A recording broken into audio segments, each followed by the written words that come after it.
La parole de Dieu est un trésor inestimable. Ne laisse pas ta Bible fermée.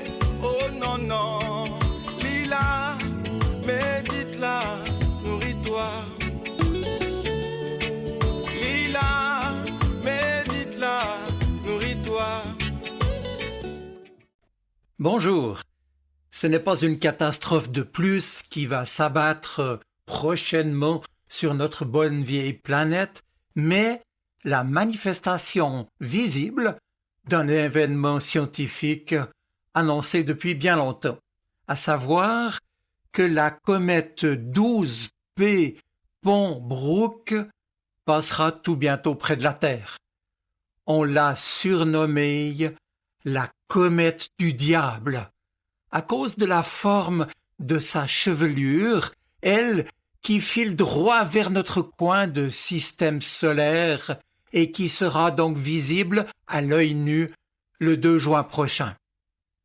Cet astre a été découvert déjà au XIXe siècle par le Français Jean-Louis Pont et l'Américain Robert Brooke, dont elle a hérité leurs 2 noms. Aujourd'hui, on sait que son noyau mesure plus ou moins 17 km de rayon et qu'il est constitué d'un mélange de glace, de poussière et de gaz. Et cela dit, à mesure que le rayonnement solaire le réchauffe, les glaces se subliment, comme disent les scientifiques, la pression s'accumule et les gaz finissent par s'infiltrer via des fissures à la surface de la comète, ce qui déclenche des éruptions glacées spectaculaires.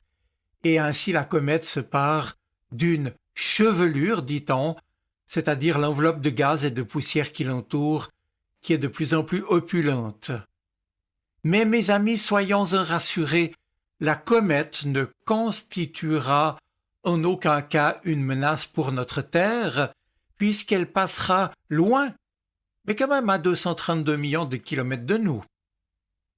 Dès lors, plus important que l'observation très passagère et finalement relativement lointaine de cette jolie comète, avez-vous déjà vu ou ressenti la présence de Dieu dans le quotidien de votre vie?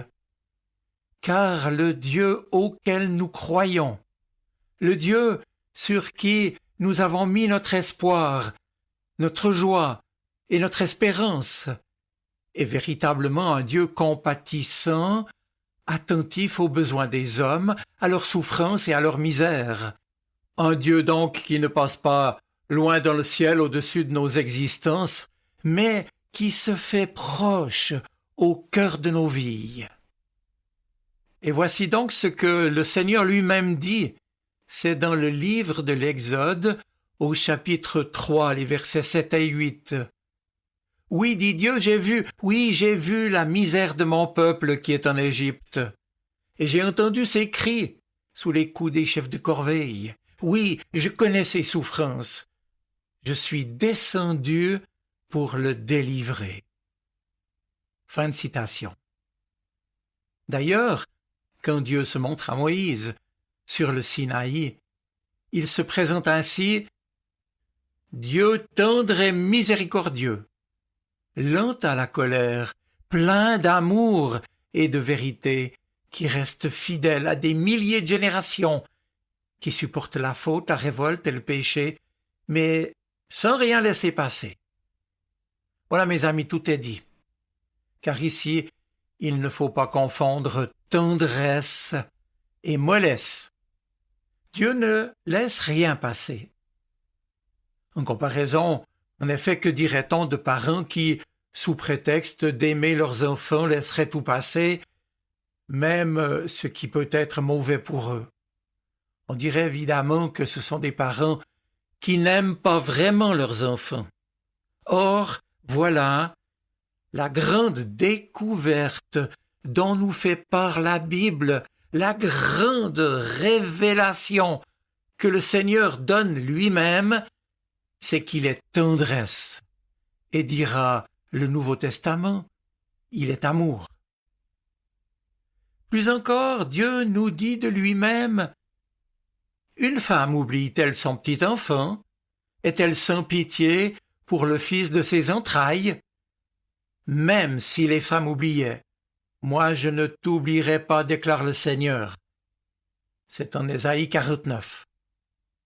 Un Dieu qui s'attendrit pour nous comme une mère quand elle prend dans ses bras son enfant, souhaitant qu'aimer, protéger, aider, prête à tout donner et à se donner elle-même bien sûr pour lui. Un amour qui souffre aussi, qui souffre des oublis, des négligences ou des abandons de ses enfants. Alors Dieu en vient même à s'écrier, c'est en Michée 6, « Mon peuple, que t'ai-je fait? En quoi t'ai-je fatigué? Réponds-moi » Dieu qui est toujours prêt à pardonner et qui prend plaisir à faire grâce dans sa tendresse. Et nous, tels les disciples d'Emmaüs, du récit de Jean chapitre 21, souvenez-vous, nous sommes des pèlerins chargés de témoigner de la tendresse de Dieu, précisément, aux hommes de cette terre. Des pèlerins en marche vers un but qui échappe à notre raison, un but en espérance que seule porte la foi. Des pèlerins, bien sûr, avec le poids de nos limites, des pèlerins tristes parfois, déçus parfois, parce que la vie ne leur a pas tout donné ce qu'ils attendaient, des pèlerins qui peuvent aussi être saisis par le doute. Mais c'est alors, nous dit le texte de l'Évangile, que Jésus nous rejoint. Car c'est toujours Dieu qui vient au-devant des hommes, c'est lui qui les rejoint sur leur route. C'est toujours Dieu qui, le premier, propose son amour, te propose tout à nouveau aujourd'hui son amour à toi. Et comme les disciples d'Emmaüs, parfois nous ne le reconnaissons pas, parce que nos yeux sont empêchés de le voir, sans doute fascinés par tant d'autres choses, parce que nous sommes préoccupés par nos soucis, notre travail, notre santé, parce que nous ne savons pas ou plus voir les signes que Dieu nous envoie, anesthésiés en quelque sorte, que nous sommes par la routine, aveuglés parfois même par notre prétention à pouvoir nous sauver tout seuls. Mais si, comme les disciples du chemin d'Emmaüs, nous acceptons que Jésus fasse route avec nous, si nous lui faisons sincèrement une place dans notre vie, si nous accueillons sa parole, si nous le rencontrons dans notre relation avec lui dans la prière, alors nous percevrons dans les autres les signes de sa présence et dans nos vies aussi. La miséricorde de Dieu, sa tendresse, est en quelque sorte la médecine qui peut guérir nos vies, qui peut guérir le monde, puisque Dieu est un Père plein de tendresse et d'un amour infini. Et nous sommes ses enfants, appelés donc à accueillir et à vivre de cette tendresse, à la transmettre ensuite autour de nous et au monde entier, tant il a besoin de compréhension, de pardon et de paix, n'est-ce pas? Si vous voulez rencontrer Dieu, a écrit quant à lui le poète Khalil Gibran, alors regardez autour de vous. Vous le verrez jouer avec vos enfants. Vous le verrez sourire dans les fleurs. Alors, mes amis, dites, avez-vous déjà expérimenté la proximité, la tendresse de Dieu dans votre vie? Vous souvenez-vous d'avoir ressenti la puissance de l'amour de Dieu lors de la maladie, de l'échec, du désespoir, de la souffrance et de la misère qui vous a accablé un jour ou l'autre? La tendresse est une réalité à vivre en même temps qu'un profond besoin de l'être humain. Et dans l'Évangile, on voit bien que Jésus a le plus souvent des gestes et des paroles tendres.